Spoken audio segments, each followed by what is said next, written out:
एकदा यमुनेच्या तीरावर वृंदावनमध्ये काही साधू एकमेकांमध्ये गप्पा मारत बसले होते. वृंदावन म्हणजे प्रेमाच्या ठिकाण आहे ना.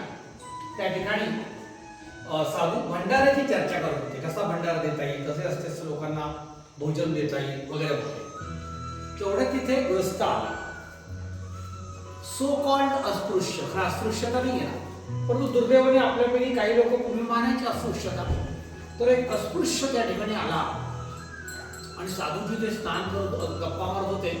त्याच्या समोरच्या घाटावर तो आंघोळी करू लागला.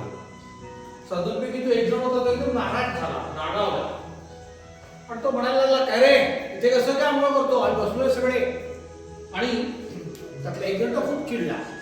ते असं फाटं उचललं तिथे होतं ते, आणि त्याला दांडकाने फटका दिला.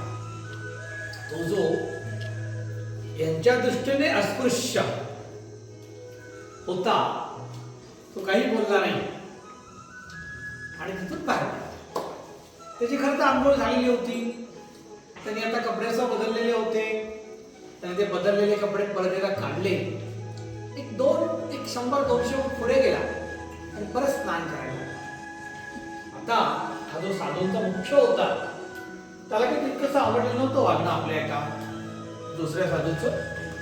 परंतु त्यांनी ते हस्तक्षेप सुद्धा केला नव्हता, निषेध सुद्धा केला नव्हता. त्यांनी बघितलं एकदा अनुभव केली, परत अनुभव करून तो तिथे गेला आणि उत्सुकतावश त्याने विचारला, अरे तू तर मगाशी स्नान केलंस, कपडे पण बदललेस, परत कशाला तांबूळ करायला इकडे तू घुसलास?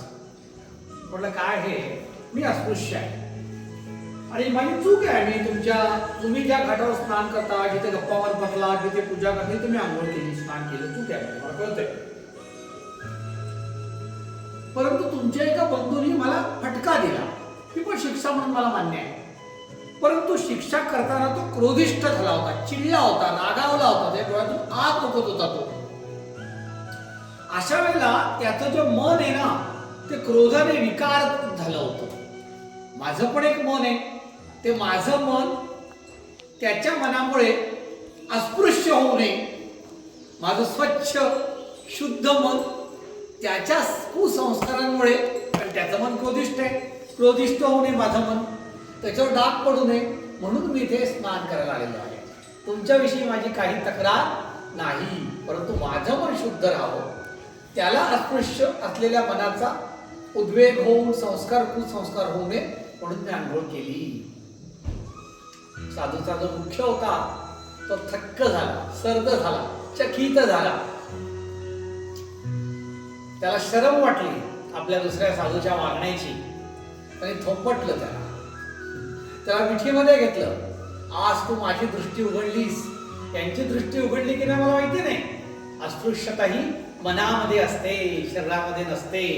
आणि इतक्या मनाच्या स्तरावर जाऊन तू विचार करतोयस, तू खरा पंडित आहेस, तू खरा श्रेष्ठ आहेस असं म्हणून त्याला आलिंगन देऊन साधूचा मुख्य तिथनं बाजूला गेला.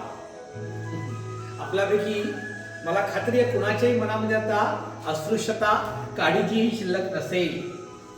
स्वर्गीय बाळासाहेब देवरस पूजनीय सरसंघचालक तत्कालीन एकदा म्हणाले होते, जर अस्पृश्यता जगामध्ये वाईट नसेल तर जगामध्ये काहीच वाईट नाही.